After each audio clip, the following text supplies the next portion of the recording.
வணக்கம் மக்களே, நான் கோகுல். டிவிகே தலைவர் விஜய் அவர்கள் இன்னைக்கு திருச்சிக்கு வந்து போய் மக்களுக்கு முன்னாடி வந்து பேசியிருந்தாரு. அந்த விஷயங்கள் தான் இன்னைக்கு இணையத்துல பயங்கர வைரலா போயிட்டு இருக்கு. அதாவது உங்ககிட்ட நிறைய விஷயங்களை வந்து ஷேர் பண்றேன். அதாவது விஜய் அவர்கள் திருச்சியில இன்னைக்கு அந்த இடத்துல போயிட்டு மக்களுக்கு முன்னாடி வந்து பேசியிருந்தாரு இல்லையா? அந்த இடத்துல வந்து ஏகப்பட்ட ஈவென்ட்ஸ் வந்து நடந்திருக்கு.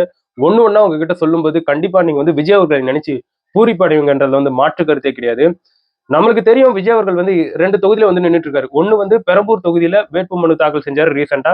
சோ அது சம்பந்தப்பட்டிருக்கக்கூடிய அந்த நிகழ்வுகள் எல்லாமே இணையத்துல பயங்கர வைரலா போச்சு. இப்போ ரீசென்ட்டா திருச்சியில போயிட்டு, திருச்சியில இருக்கக்கூடிய ஒரு தொகுதியில வேட்புமனு தாக்கல் செஞ்சாருங்க. அந்த இடத்துல இன்னைக்கு போனாரு.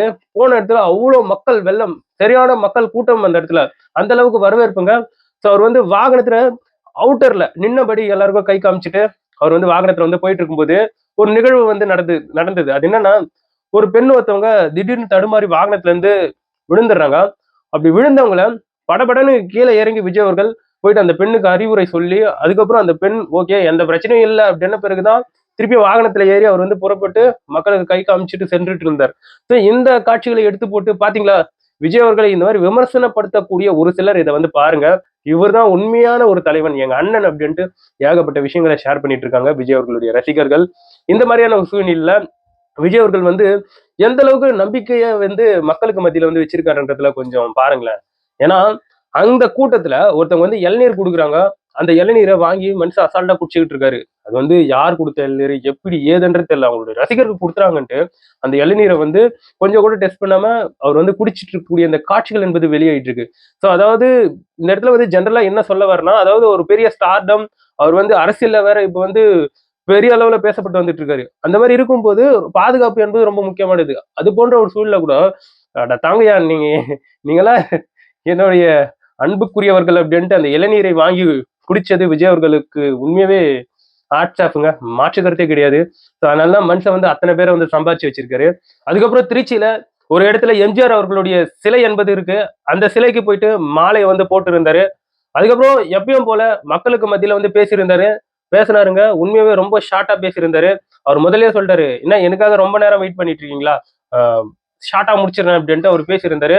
ஸோ அவர் வந்து முதல்ல வந்து நல்லா பேசி அதுக்கப்புறம் டிஎம்கே மேல விமர்சனங்களை வந்து அடுக்கினாரு. பிஜேபி மேல விமர்சனங்களை வந்து அடுக்கினாரு.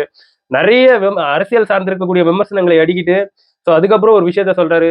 "ஏங்க அத்தனை வலிகளையும் தாங்கிக்கிட்டு, அவ்ளோ காசையும் விட்டுட்டு உங்களுக்காக தான் நான் வந்திருக்கேன். ஸோ இதுல வந்து உங்களுக்கு மட்டும் சேர்த்து, அதாவது உங்களுக்காக நியாயம் கேட்காம எனக்காகவும் சேர்த்து நான் நியாயம் கேட்க வந்திருக்கேன். ஏன்னா அவருடைய ஜனநாயகன் படம் வந்து எந்த அளவுக்கு அரசியலாக்கப்பட்டு இருக்கு. அதனால அவர் படமே ரிலீஸ் ஆகல அப்படின்ட்டு அந்த மனுஷன் கவலைப்பட்டு சொல்லக்கூடிய அந்த காட்சிகளை வந்து பார்க்கும்போது உண்மையாவே ஒரு விஜய் ஃபேனா இருக்கிறவங்க உண்மையாவே மனசு கஷ்டப்படுவாங்க. ஏன்னா அவர் வந்து அந்த அளவுக்கு இப்ப ரீசெண்டா வந்து பேசி வச்சிருக்காரு.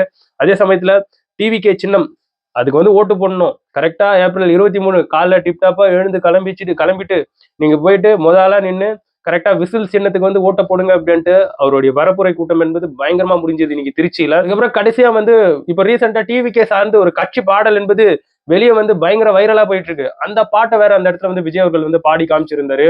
ஸோ அந்த பாட்டு ஒரு பக்கம் இப்ப வந்து ட்ரெண்ட் ஆயிட்டு இருக்கு. ஸோ இது போலலாம் இப்போ ரீசெண்டா திருச்சியில டிவிகே தலைவர் விஜய் அவர்கள் அவருடைய அந்த பரப்புரை கூட்டத்தை வந்து மக்களுக்கு மத்தியில வந்து பண்ணி முடிச்சிருந்தாரு. ஸோ அதே சமயத்துல வந்து மக்கள் வெள்ளம் அந்த இடத்துல விஜய் அவர்களுக்கு ஆதரவுகள்னு பார்க்கும்போது வேற லெவலா இருக்கு. அத்தனை பேர் வந்து அவருக்கு வந்து சப்போர்ட் பண்ணி பேசிட்டு இருக்காங்க. உண்மையாவே ஒரு மிகப்பெரிய ஒரு கட்சிக்கு எந்த அளவுக்கு ஆதரவுகள் இருக்குமோ அதே போலதான் இப்போ புதுசா வந்திருக்கக்கூடிய டிவிகே கட்சிக்கு அவ்வளவு ஆதரவுகள் என்பது குவிஞ்சுக்கிட்டு இருக்கு. அதே சமயத்துல போலீஸ் பாதுகாப்பும் இந்த வாட்டி வந்து செமையா இருந்துச்சுங்க. அந்த அளவுக்கு போலீஸ் வந்து இறங்கி வேலை செய்யக்கூடிய அந்த காட்சிகள்லாம் பார்க்கும்போது நல்லா உண்மையாவே நல்லா பண்ணியிருந்தாங்க போலீஸ் இந்த வாட்டி. ஸோ எனிவேங்க, ஸோ விஜய் அவர்கள் திருச்சியில பேசியிருக்கக்கூடிய விஷயங்களை நீங்க என்ன நினைக்கிறீங்கன்றது என்னோட கமெண்ட் செக்ஷன்ல பதிவு பண்ணுங்க. இது போன்ற விஜய் அவர்களுடைய கட்சி சார்ந்த அப்டேட்ஸ் எல்லாம் தெரிஞ்சுக்கணும்னா கோகுல் டெக் சேனலை சப்ஸ்கிரைப் பண்ணிக்கோங்க.